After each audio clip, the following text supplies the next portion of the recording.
అమ్మ నాన్న ఎంత ఇష్టమో సినిమా అంటే అంత ఇష్టం. సో మీరు కూడా ఒక సినిమా ఫ్యామిలీలోనే పుట్టి పెరిగారు. సో సినిమాల్లోనే వర్క్ చేస్తున్నారు. సో ఈ వర్క్ ఎక్స్పీరియన్స్ని పక్కన పెడితే యాజ్ ఏ తెలుగు సినిమా ఆడియన్గా మీరు బాగా ఎంజాయ్ చేసే రిలీజ్ ఏంటి బ్రో? నువ్వు వస్తానంటే నేను వద్దంటాను. Business Man. Yes. Temper Business Man weekly ఒకసారైనా చూస్తాను నేను ఇంట్లో యా చూస్తూనే ఉంటాను. నాకు ఆ సినిమా చాలా అంటే చాలా ఇష్టం. డ్రగ్ ఎడిక్ట్ లాగా యా హై వస్తుంది బాగా. అండ్ చాలా సినిమాలు, Khaleja is my favourite film ఇప్పుడు దాకా. అదొక కల్ట్ క్లాసిక్ ఇచ్చేసారు అసలు. అండ్ అఖండ చూస్తాను, అఖండ కూడా బాగా ఇష్టం నాకు. అండ్ రిలీజెస్ అదే నువ్వు వస్తానంటే నేను వద్దంటానా. And Temper, Orange, Surya son of Krishnan, all of these. And I'm a big fan of all these movies. మీ ఫ్లేవర్ ఆఫ్ ఫిలిమ్స్ చాలా బాగున్నాయి. యూత్ఫుల్. అండ్ డాడీని అడ్మైర్ అయ్యి మీరు ఏం నేర్చుకున్నారు?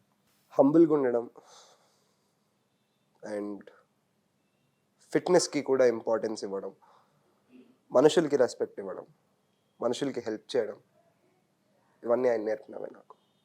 సో ఆయన స్క్రీన్ ప్రెజెన్స్లో ఆడియన్స్కి కనిపిస్తున్నప్పుడు ఒక పాజిటివ్ వైబ్ ఉంటుంది.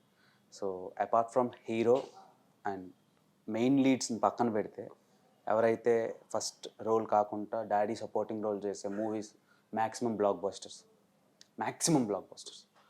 సో కింద నేను మీ ఇంటికి వచ్చే ముందు ఇన్ని అవార్డ్స్ ఉన్నాయి. అంటే ఒక 70mm స్క్రీన్ కానీ లేదంటే ఒక మల్టీప్లెక్స్కి వెళ్తే స్క్రీన్ చూస్తే ఎన్ని అవార్డ్స్ అయితే ఉన్నాయో అక్కడి నుంచి అక్కడి వరకు అన్ని అవార్డ్స్. అవన్నీ చూస్తున్నప్పుడు మీకు భయం అయ్యేదా? అది భయం కాదండి, ఇన్స్పిరేషన్ అంతే. Yeah there is nothing. భయం అంటే ప్రెషర్ ఏం ఉండదు. అది జస్ట్ ఇలా బతకాలరా, ఇలా అవ్వాలరా అని ఒక థాట్ ఉంటుంది అంతే. దానికోసమే కష్టపడేది. అంటే ఆయన సెట్ చేయని ట్రెండ్ లేదు. ఆయన చాలా క్రియేట్ చేసి పెట్టేశారు. ఇంకా చేయడానికి ఏం స్కోప్ లేకుండా ఆ మధ్యలోంచి మీరు ఒక స్పేస్ని క్రియేట్ చేసి మీకంటూ సపరేట్ రికగ్నైజేషన్ క్రియేట్ చేసుకోవాలి. దట్స్ టఫ్ టాస్క్ నాకు తెలిసినంత. అంటే ఒక బయట నుంచి ఎవరైనా న్యూ కామర్ వచ్చాడు అనుకోండి, సో తనకు ఓకే, ఎందుకంటే తను ఏం తెలియదు, ఈ వరల్డ్ ఏం తెలియదు, ఒక్కడే వచ్చాడు, ఏదైనా కాంకర్ చేసి వెళ్ళగలడు.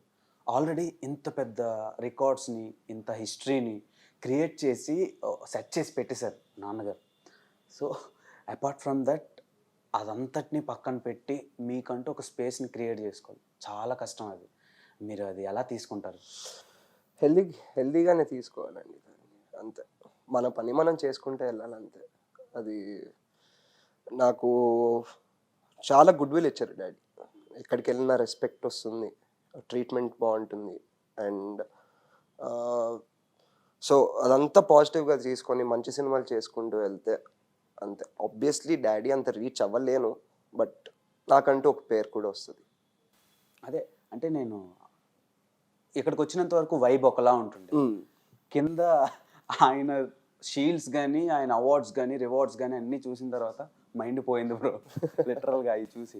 సో ఒక కామన్ ఆడియన్గా నాకే అలా అనిపిస్తే ఆయన సన్గా and at the same time ఒక యాక్టర్గా బాబోయ్ అని అనిపించదా మీకు?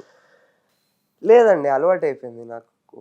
చిన్నప్పుడు నేను చూసి ఎక్కడికి వెళ్ళినా డాడీ ఒక రోల్ చేస్తున్నారంటే ఖచ్చితంగా అందులో ఏదో మ్యాటర్ ఉన్నట్టే.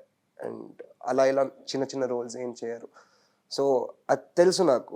ఆయన ఏ సినిమా అయినా ఒప్పుకున్నా ఐ యూస్ టు సీ ఆ డైరెక్టర్స్తో కూర్చొని బాగా వినిపించుకుంటారు ఆయన ఆ క్యారెక్టర్లోకి పోర్ట్రే బాగా. అండ్ సో చిన్నప్పటి నుంచి అవార్డ్స్ చాలా చూసి అలవాటు అయిపోయింది. ఎప్పుడు బయటకు వెళ్ళినా వచ్చేటప్పుడు ఒక అవార్డు తీసేసుకొని వస్తుంటారు.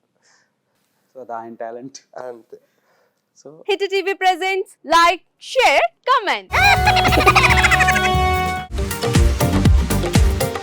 TV వాళ్ళకు కూడా నేను ఒక సర్ప్రైజ్ ఇద్దాం అనుకుంటున్నాను. మీరు మాత్రమే జెస్సీ ఎందుకు అయ్యారు? ఇలాంటి అమ్మాయిలకి పిలవడానికి బాగుంటుంది. చందు సాయికి like you and have a జనాలకి ఒక పేరు నచ్చిందంటే దీనికి ఒక ప్రాసెస్ ఉంటుంది.